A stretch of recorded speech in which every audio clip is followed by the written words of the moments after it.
दोस्तों आखिरकार चीन की तरफ से बढ़ते मिसाइलों के खतरों को देखते हुए भारत ने अपना आयरन डोम वायुसेना को सौंपने वाली है, जिसके बाद इजराइल भी इसकी पावर देखकर अचंभित हो चुका है।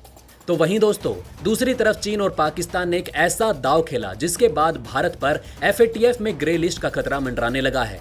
अब दोस्तों क्या है पूरा मामला, बताएंगे आपको सब कुछ, इसलिए दोस्तों इस वीडियो में अंत तक जरूर बने रहें। और दोस्तों अगर आप चाहते हैं कि पाकिस्तान को एफएटीएफ ग्रे लिस्ट से निकालकर ब्लैक लिस्ट में डाल दे तो कमेंट बॉक्स में हमें अपने विचार जरूर बताइएगा। तो दोस्तों बीते दिनों जम्मू एयरफोर्स स्टेशन पर हुए ड्रोन हमले के बाद देश भर के सीमावर्ती इलाकों में काफी सतर्कता बरती जा रही है। इन दिनों जम्मू कश्मीर में ड्रोन उड़ाने पर पूरे तरीके से प्रतिबंध लगा दिया गया है और कोई भी अनजान यूएवी दिखने पर उसे सीधे शूट डाउन करने के आदेश केंद्र की ओर से सेना को दिए गए हैं। ड्रोन धमाकों को लेकर सरकार और थल सेना दोनों हरकत में आ चुकी है, लेकिन अब इंडियन एयरफोर्स को भी ड्रोन हमलों से सतर्क होना पड़ रहा है और इसी को लेकर भारतीय वायुसेना की तरफ से एक बड़ा कदम उठाया गया। दरअसल दोस्तों द प्रिंट की ओर से कहा गया कि दुश्मन ड्रोन को मार गिराने के लिए वायुसेना ने 10 एंटी ड्रोन सिस्टम की मांग सरकार से की है। इन एंटी ड्रोन सिस्टम के जरिए किसी भी दुश्मन ड्रोन हमले या फिर जासूसी को रोका जा सकेगा। इस सिस्टम को खरीदने के लिए एयरफोर्स की तरफ से एक आरएफआई भी जारी कर दी गई है, जिसके तहत कोई भी निजी या सरकारी कंपनी जल्द से जल्द 10 एंटी ड्रोन सिस्टम बनाकर वायुसेना को डिलीवर करे। वायुसेना ने एंटी ड्रोन सिस्टम को लेकर अपने निवेदन में यह भी कहा कि जो कोई भी हमें यह सिस्टम बनाकर देगा वो काउंटर एयरक्राफ्ट सिस्टम को पता लगाने, उसे ट्रैक करने, उसकी पहचान करने और जरूरत पड़ने पर उसे नष्ट करने में भी सक्षम होना चाहिए। और सबसे खास बात, इसमें एरियल टारगेट को नष्ट करने के लिए इस सिस्टम में डायरेक्ट एनर्जी वेपन यानी लेजर बीम भी होनी चाहिए, ताकि दुश्मन को पता चले बिना उसके ड्रोन को शूट किया जा सके। इस निवेदन में यह भी कहा गया कि हमें जिन एंटी ड्रोन सिस्टम की जरूरत है उसमें ग्लोबल नेविगेशन के लिए जैमर और रेडियो फ्रीक्वेंसी को जाम करने के लिए भी जैमर लगा होना चाहिए, ताकि मीलों दूर से ही छोटे से छोटे टारगेट का पता लगाकर उसे लेजर तकनीक से गिराया जा सके। वर्तमान समय में ऐसी तकनीक सिर्फ इजराइल के आयरन डोम में लगी हुई है, जो किसी भी हवाई हमले को रोकने में सक्षम है।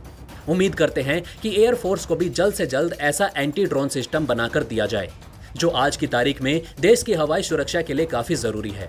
वैसे दोस्तों आपको क्या लगता है, क्या ऐसे सिस्टम सेना को पहले से ही खरीद कर देने चाहिए थी? हमें कमेंट करके अपने राय जरूर बताएं। तो वहीं दोस्तों आपने बिल्कुल ठीक सुना है। जी हाँ दोस्तों, भारत को एफएटीएफ की ग्रे लिस्ट में डालने के लिए हमेशा से इसके पीछे दो देश जुटे हुए थे, जो कि हैं, एक है चीन और दूसरा है पाकिस्तान। जी हाँ दोस्तों, इन दोनों ने फिर से कारस्तानियां करनी शुरू कर दी है और भारत को लेकर जाल बिछाने शुरू कर दिए हैं। दरअसल दोस्तों आप सभी को याद होगा कि अब से कुछ एक हफ्ता पहले मोस्ट वांटेड आतंकवादी हाफिज सईद, जी हाँ दोस्तों, उसके घर के बाहर एक बम धमाका हुआ था और पाकिस्तान ने इसको लेकर भारत पर इल्जाम लगाया था कि भारत ने यह हमला करवाया है। लेकिन पाकिस्तान के इस इल्जाम पर उस समय पूरी दुनिया हंस रही थी और कारण भी बहुत सिंपल था, जो कि हमले के वक्त हाफिज सईद पाकिस्तान की जेल में बंद था। इसका कारण यह था कि पाकिस्तान एफएटीएफ की ग्रे लिस्ट से निकलना चाहता था और इसके लिए उसने कुछ समय के लिए हाफिज सईद को जेल में डाल दिया था। अब ऐसे में हाफिज सईद जब जेल में बंद है और पाकिस्तान ने खुद जोर शोर से बाजे गाजे के साथ पूरी दुनिया में प्रचार किया था, अब दोस्तों पूरी दुनिया पाकिस्तान से यही पूछ रही है कि हाफिज सईद तो जेल में बंद है। ये बात सबको पता है। अगर भारत को हाफिज सईद को मारना होता तो जेल पर हमला करवाता, उसके घर के बाहर हमला करवाने का क्या मतलब था?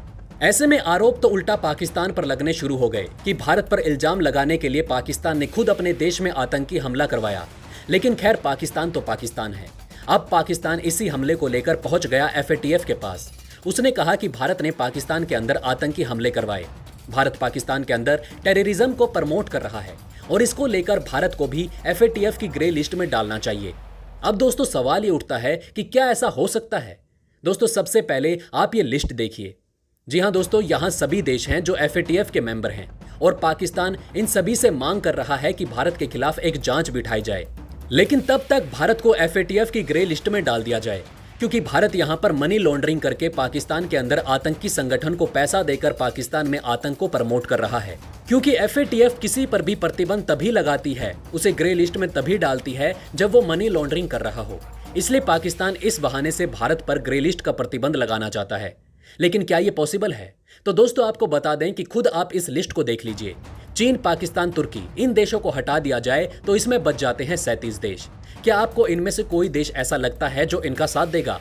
हालांकि दोस्तों आप ये कह सकते हैं कि इसमें जो गल्फ काउंसिल है यानी कि जीसीसी, उसमें बहुत सारे मुस्लिम देश हैं, लेकिन उसमें भी तुर्की के अलावा पाकिस्तान का कोई सहारा नहीं। हालांकि हो सकता है कि तुर्की और चीन को लेकर एक दो और देश पाकिस्तान के साथ में आ जाएं और एक प्रस्ताव आ जाए, लेकिन प्रस्ताव पास हो जाए भारत पर जांच को लेकर, यह होना असंभव है, क्योंकि इसके लिए कम से कम आधे वोट जरूर चाहिए होंगे और पाकिस्तान को 2 से ज्यादा वोट जुटाने में ही पसीने छूट जाएंगे। इसके अलावा मान लिया जाए कि अगर पाकिस्तान की साइड एक आधा देश और आना चाहता है तो वो भी पीछे हट जाएगा। कारण उसका ये है कि FATF ने एक स्पेशल वर्किंग ग्रुप बनाया है और उसमें वो देश आते हैं जिनमें बहुत ही ज्यादा स्ट्रिक्ट मनी लॉन्ड्रिंग कानून है। और आपको बता दें कि भारत यहाँ पर शामिल है इस वर्किंग ग्रुप में, और इनका काम ये है कि दुनिया में जो देश मनी लॉन्ड्रिंग करते हैं उन पर नजर रखी जाए और उसकी रिपोर्ट यहाँ पर FATF को दी जाए। तो ऐसे में FATF में भारत के पास स्पेशल पावर है। अगर कोई भारत के खिलाफ जाता है तो कल को भारत उस देश की लंका भी लगा सकता है। और भारत के साथ इस समय अमेरिका, फ्रांस और ब्रिटेन जैसे 3 और ताकतवर देशों का हाथ भी है। तो ऐसे में ये 4 देश मिलकर इन देशों की बैंड बजा सकते हैं। हालांकि दोस्तों आप ये कहेंगे कि चीन पाकिस्तान को इतनी छोटी सी बात नहीं पता, तो दोस्तों आपको बता दें कि FATF के ज्यादातर देश ये बात जानते हैं। उन सबको पता है कि भारत एक स्पेशल पावर रखता है। हालांकि दोस्तों अब आप ये कहेंगे कि क्या चीन पाकिस्तान को इतनी छोटी सी बात नहीं पता, क्योंकि FATF में ज्यादातर देश भारत के खिलाफ कुछ करेंगे नहीं। तो दोस्तों आपको बता दें कि उन्हें यह बात बिल्कुल पता है। अब सवाल उठता है कि वो ऐसा कर क्यों रहे हैं, तो इसका कारण है भारत को बदनाम करने की साजिश। दरअसल वो दुनिया में ये बताना चाहते हैं कि भारत यहाँ पर टेररिज्म को स्पॉन्सर करता है और यही पाकिस्तान और चीन मिलकर करने की कोशिश भी कर रहे हैं, और इसलिए भारत को यहाँ पर सतर्क रहना होगा। चीन पाकिस्तान के प्रोपेगेंडा को दुनिया में नहीं फैलने देना चाहिए। हालांकि दोस्तों आपका इस पर क्या कहना है, हमें कमेंट करके अपनी राय जरूर बताइएगा। इसी के साथ मैं मिलता हूं आपसे ऐसे ही किसी अगली वीडियो में। तब तक के लिए हमारे चैनल पर बने रहें। धन्यवाद।